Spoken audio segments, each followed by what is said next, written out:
Bienvenidos a Más allá de la piel. En tiempos donde reina la desinformación, quiero desmentir mitos, reafirmar verdades y dejar una huella que trascienda el espacio y el tiempo. Pero no puedo hacerlo sola. Lo lograré con mis invitados especiales, que nos motivarán, inspirarán y nos ayudarán a crecer en algún aspecto de nuestras vidas.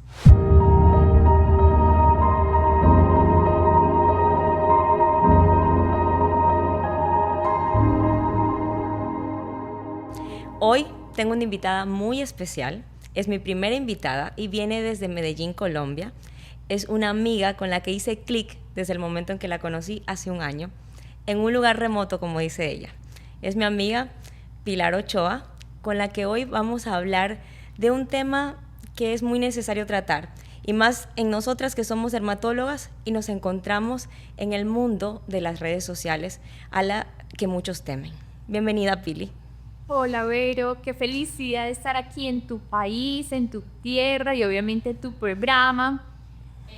Para mí es un honor poder compartir contigo este espacio y como tú dices, vamos a empezar a aclararle a todas las personas que están detrás, que nos ven de pronto en redes y no saben qué historias hay detrás de las cámaras. Sí, y como estamos hablando hoy, porque hoy fue un día especial, teníamos un congreso al que fuiste invitada, y tú mencionabas, y eso me llamó mucho la atención, que cuando querías darte a conocer, porque empezaste mucho antes que yo, pagabas publicidad en las páginas amarillas. Literal, imagínense que en mi época, pues las páginas amarillas eran el único medio en el cual tú podías de alguna forma darte a conocer inicialmente, porque las personas buscaban un dermatólogo o buscaban cualquier cosa, inmediatamente iban a las páginas amarillas a buscar lo que necesitabas.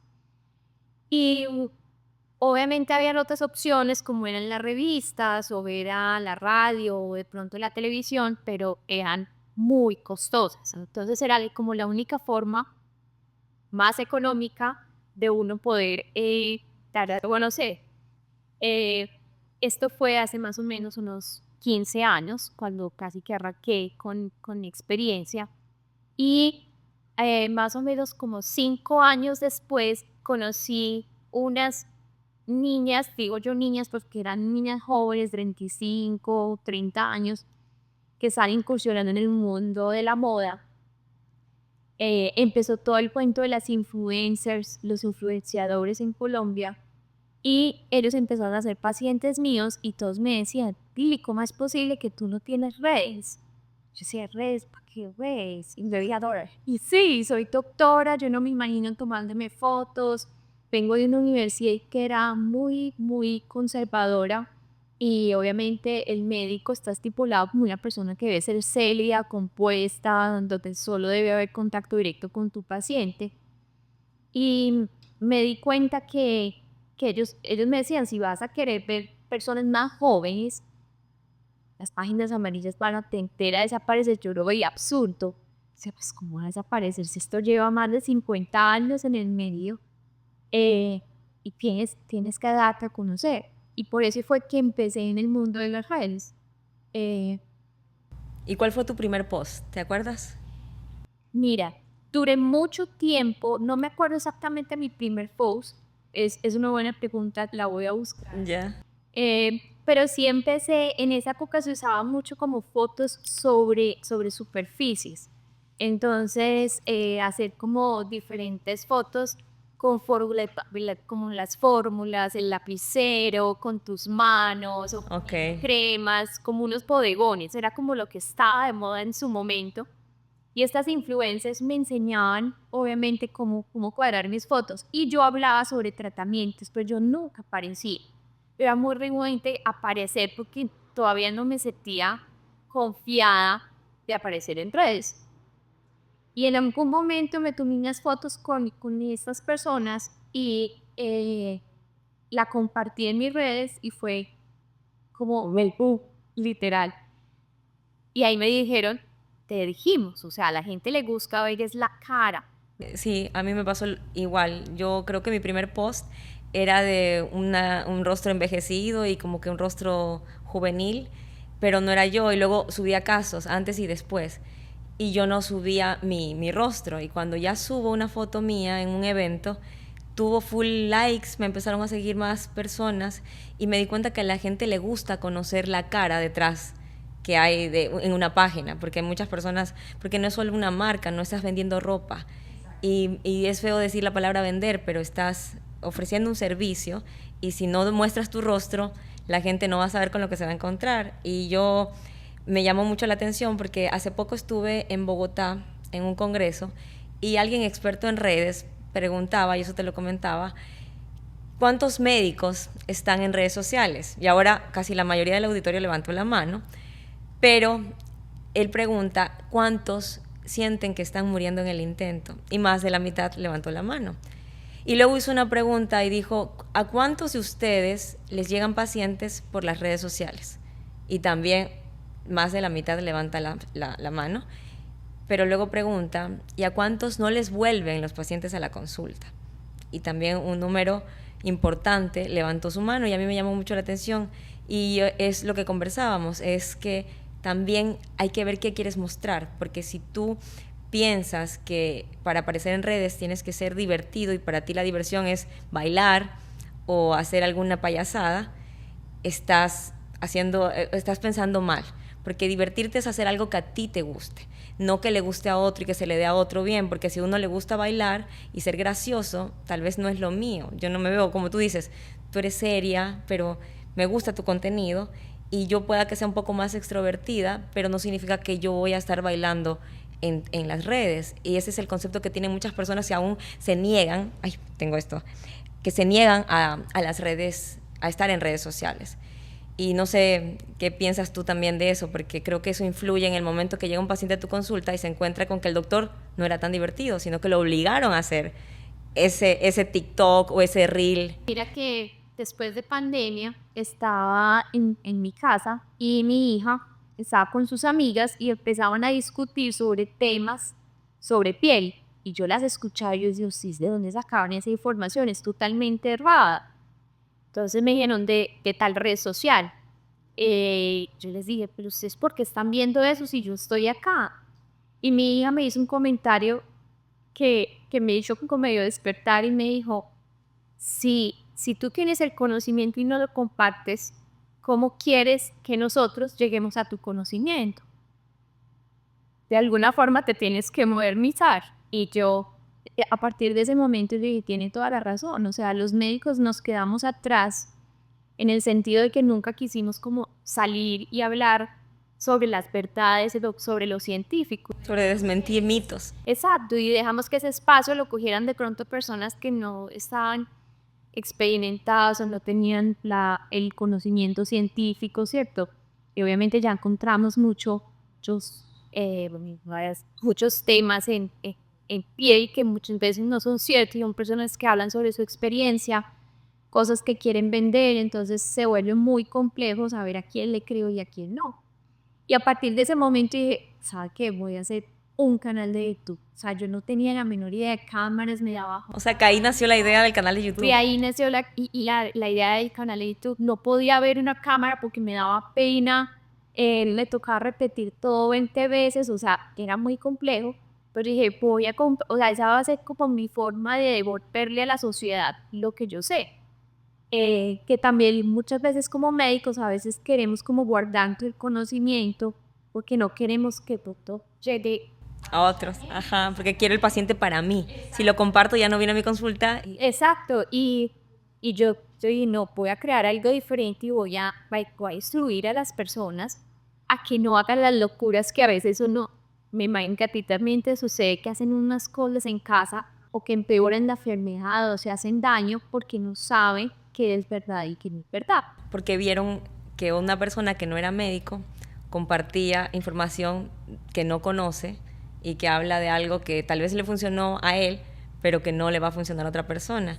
Y qué bonito eso que dices, que como médico sentiste esa responsabilidad de transmitir algo, porque muchas personas tienen ese temor de yo no voy a aparecer porque no quiero perder credibilidad, no quiero perder ese profesionalismo que dice mi paciente, porque también te pueden ver como muy comercial. Está en las redes es porque es comercial, pero seguro no sabe. Porque es una pregunta que a mí también me impactó, porque alguien me dijo, una paciente me dijo que me había recomendado, porque hay pacientes que vienen por redes sociales, los más jóvenes por lo general, no sé si te pasa, yo lo noto en su mirada cuando entran por la puerta, pero también hay pacientes, la mayoría, que vienen por el boca en boca, o sea, ¿quién te está tratando? Tienes linda tu piel, y te recomiendan, y alguien me recomendó, pero esa persona me había visto en redes también, y dijo, pero ¿no será que ella solamente es comercial? Porque está en redes, está en todo, y está... porque yo no sabía tampoco cómo me ven las personas, porque como eres tú no sabes qué está pensando el resto, y me preocupa también que piensen que porque estás en redes, tu conocimiento puede ser menor, pero la persona le dice, no, está en redes, pero ella también, o sea, es una excelente dermatóloga, y es como tú dices, yo también quiero dejar ese mensaje, y tal vez ir hasta un poquito más allá, porque no solamente comparto lo que sé de dermato, sino que también me gusta compartir como esos tips para hacer un poquito de la vida un poco mejor, algún libro que leo, alguna experiencia con algún paciente y eso.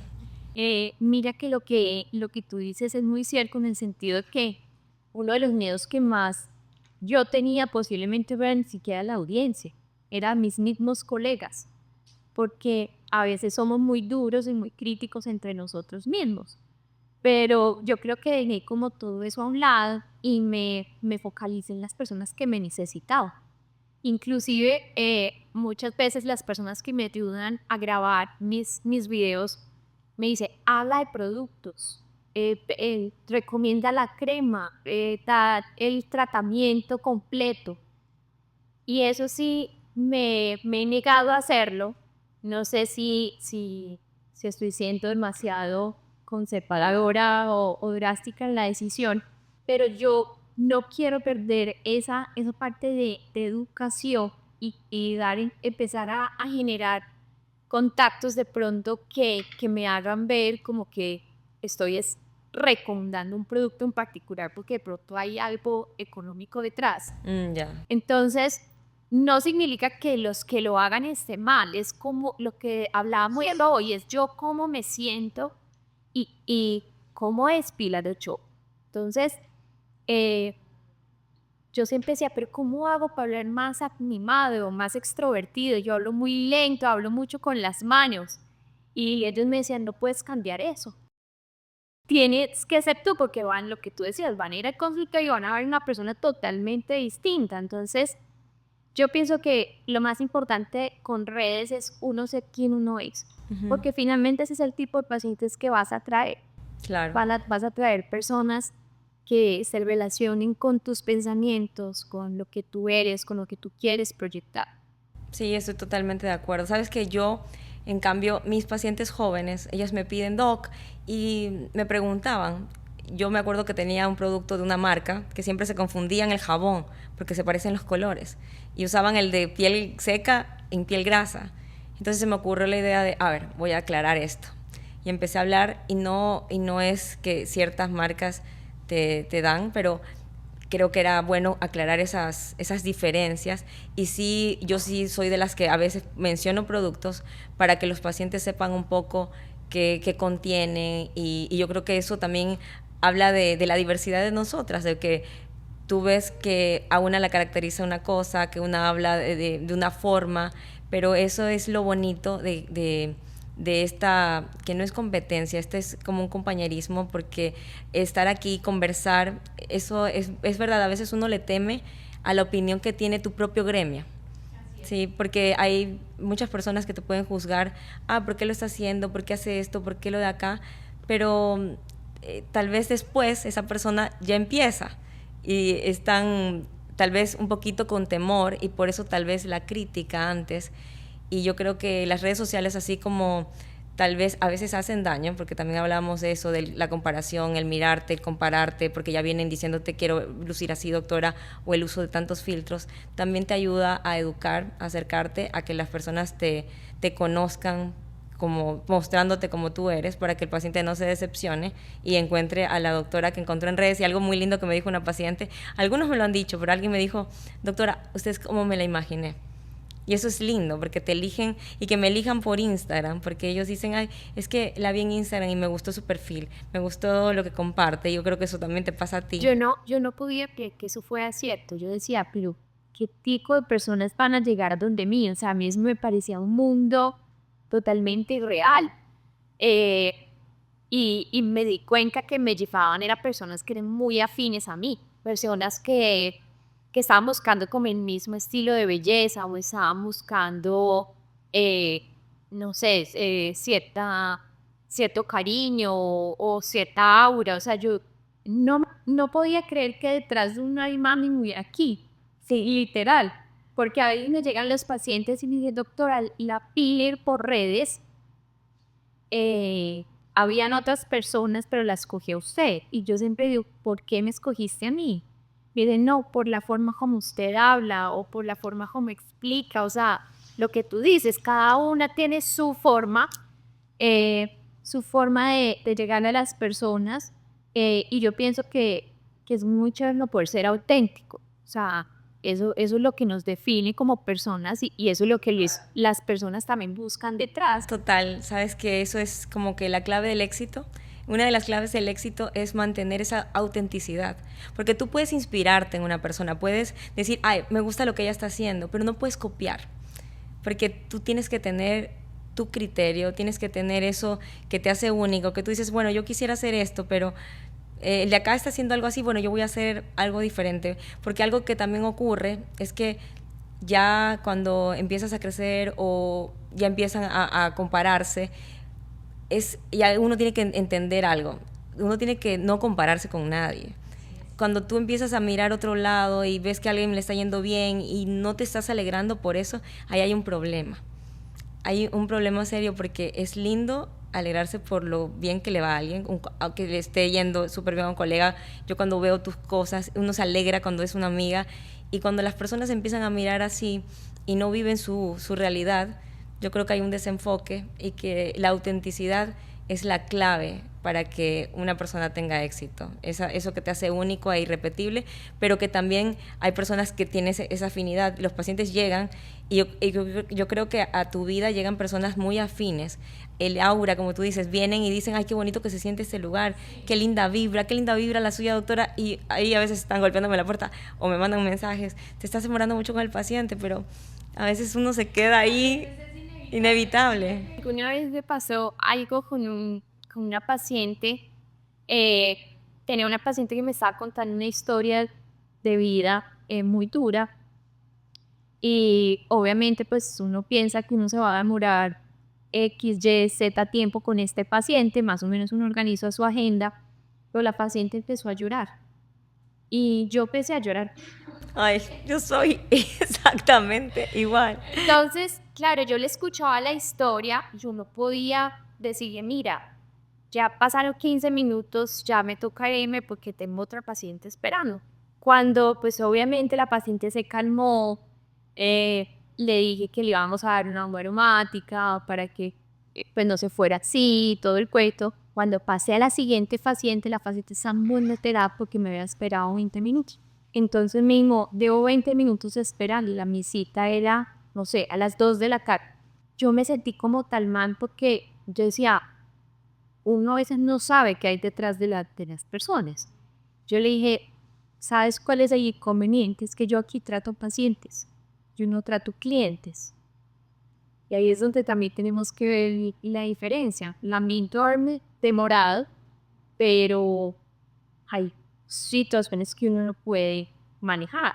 La paciente en ese momento como que se dio cuenta que es verdad. O sea, tú a veces quieres ser lo más cumplido posible, pero también esa humanidad que nosotros como médicos debemos de tener hace toda la diferencia. Sí. Que a veces en redes uno lo siente, hay personas que uno siente que son más tiernas, hay personas que uno siente que son más directas, exacto, pacientes que uno siente médicos que son muchísimo más alegres. Y yo pienso que una de las cosas que nos ha unido a las dos es que somos personas muy sensibles. Y cuando nos llegan este estilo de pacientes, a mí cada rato también me dicen, doctora, pues está parada. Y digo, pero ¿cómo para esta consulta? No puede parar. Claro, lo que yo decía, mi último paciente así con algo grave fue una alopecia difusa y se le presentó luego de que mataron a su hermana. Y su mamá estaba acompañándolo y era la que respondía por él. Y ambos lloraron, yo tenía que hablarles, decirles que tenían que ir a psicología también, porque era parte del tratamiento que él necesitaba, y tú no te puedes limitar con estos pacientes. Ya cuando salieron y entra el siguiente paciente, yo por lo general, cuando puedo salgo y les digo, porque a veces está los pacientes que ya llegan dos, que llega, el que llega súper puntual y el que llega súper antes de la hora. Ya antes y llevo media hora esperando que la cita era media hora después. Y es así. Entonces salgo, eso aprendí algo, que sales con una sonrisa y les dices 1000 disculpas, ¿sabe qué? Me tardé porque era la primera vez y este paciente me necesitaba un poco más. Y ellos, con tal como te vieron, se calmaron y dicen, no, doctora, tranquila. Y ven, a veces ven que el paciente está con alguna lesión, ven que sale porque algo, a veces son muy evidentes las lesiones y ellos entienden. Y eso es bonito porque uno también educa a los pacientes, no solamente desde la parte médica, sino también desde la parte humana, de enseñar que hay que ser empáticos, hay que ponerse en los zapatos del otro y eso es lindo. Yo creo que por eso, como tú dices, conectamos, porque eso nos marca la diferencia. Y ahí es donde yo creo que tenemos el privilegio de poder tener consulta privada, porque si a veces desafortunadamente en el sistema nuestro de salud que pasa en Colombia y pasa en Ecuador seguramente, el tiempo que tenemos de contacto con los pacientes a veces es muy corto. Y a veces uno como médico no lo quiere hacer, la mayoría de veces no lo quiere hacer, pero el sistema le obliga a uno a ir solamente como al problema. Ajá. Y yo creo que una de las cosas que yo más he disfrutado en mi consulta es poder conocer a mis pacientes desde el ser. No, sí, porque muchas, lo que tú dices, muchas de estas enfermedades de piel están relacionadas de alguna u otra forma con situaciones personales que uno no puede dejar pasar. Claro. ¿Y tú trabajaste alguna vez en el sector público? Imagínate que nunca lo hice, pero toda mi educación durante la universidad sí fue en hospitales públicos. Entonces entiendo que pasa, hay demasiado papeleo, son demasiados pacientes, está también el sistema de educación, mientras le estás explicando al paciente, también tienes que explicarle a los alumnos, o sea, Es complicado. es complejo. Y yo creo que a partir de esa situación fue que yo dije, yo tengo que hacerlo diferente. Y afortunadamente, pues, lo he podido lograr, poder dar ese tiempo al paciente, conocerlo, eso hace la diferencia, eso genera unos lazos que hace que el paciente permanezca. Sabes que si hubieras estado en el público hubieras sido exactamente igual, tú. Porque te lo digo por mí, porque como yo fui devengante de beca acá en Ecuador, yo tenía que trabajar para el gobierno y yo trabajé 4 años en institución pública. Y mis amigos siempre me decían, ¿por qué te demoras tanto con los pacientes? Tienes tanto. Y me ponían bastantes pacientes. Yo recuerdo tanto una vez que estaba en el hospital, el Guasmo Sur, y yo tenía que haberme ido, me fui a algo, y mis compañeros me iban a reemplazar. Y las pacientes me estaban esperando porque yo dije, bueno, si no hay quien me reemplace, si se quieren atender conmigo, yo las atiendo, y atendía el doble el siguiente día. Era un poco más pesado. Se cae el sistema y yo abro la puerta y están unas mujeres mirándome con una cara sonriente en vez de estar enojadas porque estaba tarde. Y yo les digo, disculpen, yo sé que me están esperando desde ayer, pero el sistema se cayó, y me dicen con una sonrisa en la cara, de eso estamos hablando, doctora, que la estamos esperando desde ayer, pero si tuviéramos que esperarla un mes, la esperaríamos encantadas. Entonces, esas cosas son lindas. Y mi primer paciente de la privada, el día que yo renuncio al hospital, yo me fui a la playa a desayunar mirando el mar, era feliz, llegué con la arena todavía 8:30 de la mañana, y yo iba a empezar mi consulta a las 9. Y mi mamá, que me estaba ayudando, que era mi secretaria en esa época, me dice, ya llegó el paciente. Y yo, ¿cómo que llegó el paciente? Yo, enojada, rápido me duché, llego a la consulta, y mi paciente era mi paciente del hospital, que había viajado 3 horas desde su cantón a mi consulta. Y me dijo, doctora, vine porque sé que ya no va a estar en el hospital y yo no voy a dejar de ser su paciente. Porque le dije a mi mamá, no te preocupes, que ella me va a seguir tratando, yo la buscaré. Porque era un paciente con psoriasis que nunca había mejorado, él nunca usaba camisas mangas cortas. Entonces ese día él me dijo eso y yo... No, o sea, es que lo que decíamos, para todo lo demás, priceless. Literal. Mastercard. Así es. Sí. Yo tengo pacientes en mi país que también vienen de veredas, eh, pacientes que no tienen buena asistencia de pronto cerca y que aún así lo hacen porque me vieron en redes y sienten que yo soy la solución. Eh, Eso es No tiene no precio. tiene precio. Yo pienso que el mundo de las redes ha hecho que los médicos seamos más cercanos, que eh, hagamos que la información que tenemos la podamos compartir con más personas, eh, que también podamos mantener contacto a pesar de que tú y yo vivimos en dos países distintos, nos admiramos la una y la otra, seguimos en contacto eh, y, y es un mundo que bien utilizado puede retribuirnos muy positivamente. Tú hablabas, por ejemplo, ayer que hay una red en particular que no te gusta mucho, así es. Y hablábamos por ejemplo, que tantos mensajes malos nos colocaban en redes. Sí, y nosotros decíamos, o sea, en esa red social, porque yo digo, bueno, voy a decir los nombres, Instagram es como la red del amor, o sea, y yo aquí siento el cariño de las personas. Sophie me ha enseñado del engagement, porque puedes tener 100,000 seguidores, pero si esos 100,000 seguidores no interactúan contigo, no comparten tu información, no te comentan, no sienten que se identifican con tu contenido, de nada te sirven esos 100,000 seguidores, es solamente un número. Pero si tú tienes una comunidad más pequeña que te comparte, que te quiere, que te dice cosas lindas, porque si ustedes van a mis comentarios o van a tus comentarios, son cosas hermosas y es lindo eso. Pero está la otra red social, que es TikTok, que también dicen cosas lindas, pero también hay cosas feas. Pasan porque los videos aparecen sin que tú los... En Instagram tú sigues. Eso es lo que ocurre. En Instagram puede haber una sugerencia, pero muy poco, y más es lo que tú sigues. Pero en TikTok te aparece sin que sigas. Y hay personas que tú les vas a aparecer y esas personas tienen un mal día, están mal y no te conocen. No les interesa o no les gustó lo que dijiste y pum, vino un comentario feo. Pero también es lo que tú muestras. Y en Instagram, como te muestras, hay mucho cariño, eso es lo que proyectas. Pero tú me decías que había alguien que te preguntaba si qué porcentaje de mensajes malos, pero esta persona tenía un contenido diferente. Así es. Y por ejemplo, afortunadamente han sido muy escasos los mensajes que de pronto las personas no les guste o no estén de acuerdo con lo que yo estoy diciendo. Los podía contar con los dedos de una mano.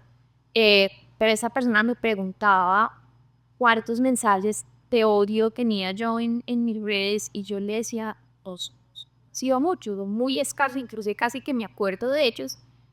Y en algún momento te voy a contar esa historia. Estaba haciendo mis videos de YouTube, pero había pasado por una situación muy compleja. Mi papá había fallecido en COVID. A los 6 meses mi abuelo falleció también. Y a los 6 meses mi esposo lo diagnostican de cáncer. Una tras otra. Total, una época muy difícil. Yo quise seguir trabajando porque era parte como de De mantenerte como... como mi terapia mental, por así decirlo, como distraerme. Seguía haciendo videos, pero mi pelo se empezó a caer porque el estrés era demasiado. Y alguien en uno de esos videos me dijo, ¿cómo le vamos a creer si usted no se cuida su propio pelo? Y ese fue un juego porque todavía me recuerdo que es bastante cruel, pero yo decía, es increíble uno como a veces puede también de pronto hacer comentarios o pensar algo de una persona sin uno saber realmente qué hay detrás de esa persona. Me imagino que a ti que ha pasado que hay personas que vienen a tu consulta y son serias o déspotas o uno siente que son como amargadas. Y uno cuando empieza a hablar con ellas se genera esa confianza, se empiezan a abrir y hay unas historias detrás súper impactantes y de esa vivencia mía también me dejó esa enseñanza, o sea, a veces juzgamos sin saber qué está pasando. Es que cuando vienen ese tipo de personas yo siento como ese reto de conquistarlas. Y tengo un paciente, él es ahora un amor de paciente. Si es de esperarme, era el que impaciente que se ponía bravo cuando venía y de pronto yo le hice ver ciertas cosas y ahora es uno de mis pacientes más queridos y es lindo poder conquistar ese tipo de personas y enseñarles a ser diferentes, a sonreír. Tengo un paciente que era de estos pacientes así un poco déspota, que odiaba esperar, ahora me espera las veces que sea necesario, y es bonito poderle enseñar eso con tu manera de ser. Yo digo que las personas a veces te dicen, ay, qué joven te ves, y yo les digo, es porque sonrío. O mi hija me dice, mamá, siempre te dejan pasar. Cuando voy a visitar ahora que mi papá está hospitalizado, y mi mami me dice, no me dejaron pasar, le digo, pero sonría. Yo les sonrío a los guardias y les digo, por favor, voy a tal... Y te permiten, o sea, una sonrisa te abre puertas que tú no te imaginas. O preguntarles el nombre. Y luego a la salida les digo el nombre, chao Gustavo, chao Pablo. Y ellos... Total, y el otro día... Ya te vuelven a abrir la puerta, porque a la gente le encanta escuchar su nombre. Así. Ese es un mensaje que yo le puedo dar al médico y a cualquier profesión, a cualquier persona que tenga un trabajo, un contacto con personas, porque el que tú sonrías, el que saludes, el que le preguntes el nombre y llames por su nombre, ya te ganaste a esa persona. Así es. Porque a todos nos encanta escuchar nuestro nombre en otra persona. Creo que nos quedó corto este tiempo, sí. Este tiempo, ve. Ha sido hermoso. Sí, me encantó. Segunda parte. Me encantó tenerte, Pili. Fue muy bonito, sensible, emotivo, el que compartieras algo tan íntimo como fue tu efluvio telógeno, porque es algo que nadie sabe, o sea, nadie sabe qué hay detrás del dermatólogo, qué hay detrás del médico, y por eso este espacio se llama Más allá de la piel, porque creo que es importante que a las personas nos conozcan más allá de lo que se ve simplemente en redes sociales, y te agradezco mucho por aceptar esta invitación así de última hora, porque eso no estaba planeado. Es un placer haber venido, conocido tu hermoso país, qué comida tan deliciosa, eres demasiado especial. Y te deseo también. la mejor de las suertes y me encanta tenerte en mi vida. Ay, a mí también, amiga, que Dios te bendiga siempre.